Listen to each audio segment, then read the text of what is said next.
કેમ દુનિયાના બધા દેશો પરમાણુ બોમ્બ નથી બનાવી શકતા? વિશ્વમાં ફક્ત 9 દેશ પાસે પરમાણુ બોમ્બ છે. અમેરિકા, રશિયા, બ્રિટન, ફ્રાન્સ, ચીન, ઇઝરાયલ, ઉત્તર કોરિયા, ભારત અને પાકિસ્તાન.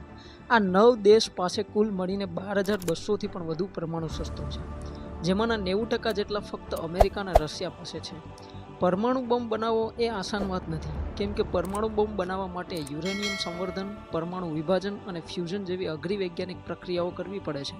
હાઈ ટેકનોલોજીથી સજ્જ લેબ અને સુપર સ્માર્ટ વૈજ્ઞાનિકો પણ હોવા જરૂરી છે.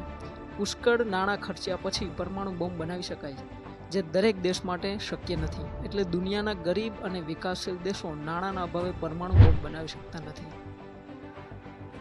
પરંતુ હાઈ ટેકનોલોજીમાં આગળ પડતા સાઉથ કોરિયા, જર્મની, જાપાન જેવા દેશ પાસે તો અઢળક નાણાં છે અને પરમાણુ બોમ્બ બનાવવાની ક્ષમતા પણ છે. છતાં આવા સમૃદ્ધ દેશો કેમ પરમાણુ બોમ્બ નથી બનાવતા?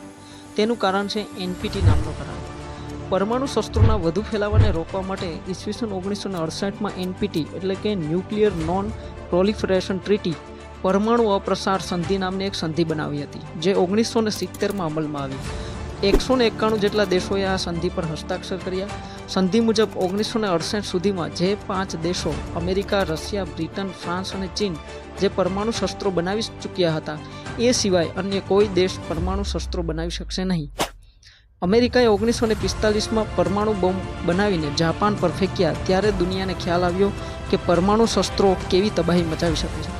અમેરિકા પછી 1949માં રશિયા, 1952માં બ્રિટન, 1960માં ફ્રાન્સ અને 1964માં ચીને પરમાણુ પરીક્ષણ કરી પરમાણુ બોમ્બ બનાવવાની ક્ષમતા મેળવી. બીજા વિશ્વયુદ્ધ પછી અમેરિકા અને રશિયા વચ્ચે કોલ્ડ વોર દરમિયાન મોટી માત્રામાં પરમાણુ શસ્ત્રો બનાવવાની હોડ જામી હતી. આ જોઈને વિશ્વના અન્ય દેશો પણ પરમાણુ બોમ્બ બનાવવા લાગી જાય તો ભવિષ્યમાં મહાવિનાશકારી પરમાણુ યુદ્ધ થવાની શક્યતાઓ હતી. એમ ન થાય એ માટે એનપીટીની જરૂર ઊભી થઈ. 1970માં એનપીટી લાગુ થયા પછી ભારત, પાકિસ્તાન, ઇઝરાયલ અને ઉત્તર કોરિયાએ પરમાણુ શસ્ત્રો કેવી રીતે બનાવ્યા? 191 દેશોએ એનપીટી પર હસ્તાક્ષર કર્યા, પણ ભારત, પાકિસ્તાન અને ઇઝરાયલે આ સંધિનો અસ્વીકાર કરી તેના પર હસ્તાક્ષર ન કર્યા. ભારત, પાકિસ્તાન અને ઇઝરાયલે આ સંધિ અન્યાયી લાગી, કેમ કે આ સંધિ 5 પરમાણુ રાષ્ટ્રોની તરફેણ કરતી હતી. ઉત્તર કોરિયાએ 1985માં આ સંધિ પર હસ્તાક્ષર કર્યા, પણ તેણે 2003માં આ સંધિમાંથી નીકળી જાય અને પરમાણુ બોમ્બ બનાવ્યો.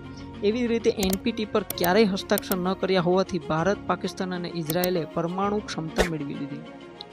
કોઈ દેશ એનપીટી સંધિનો ભંગ કરીને પરમાણુ બોમ્બ બનાવે તો એ દેશે એની ભારે કિંમત ચૂકવવી પડે છે. તેના પર દુનિયાભરના દેશો દ્વારા આર્થિક અને વ્યાપારિક પ્રતિબંધો લાદી દેવાય છે. તેને લશ્કરી હુમલાનો પણ સામનો કરવો પડે છે. ઈરાન હાલમાં એનો જ ભોગ બની રહ્યું છે. International atomic energy agency IAEA નામની સંસ્થા પ્રત્યેક દેશના પરમાણુ કાર્યક્રમ પર નજર રાખે છે.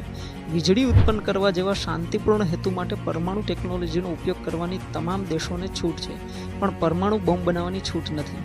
જો કોઈ દેશ પરમાણુ બોમ્બ બનાવવાનો પ્રયાસ કરે તો IAEA અને સંયુક્ત રાષ્ટ્ર તેની સામે કડક પગલાં લે છે.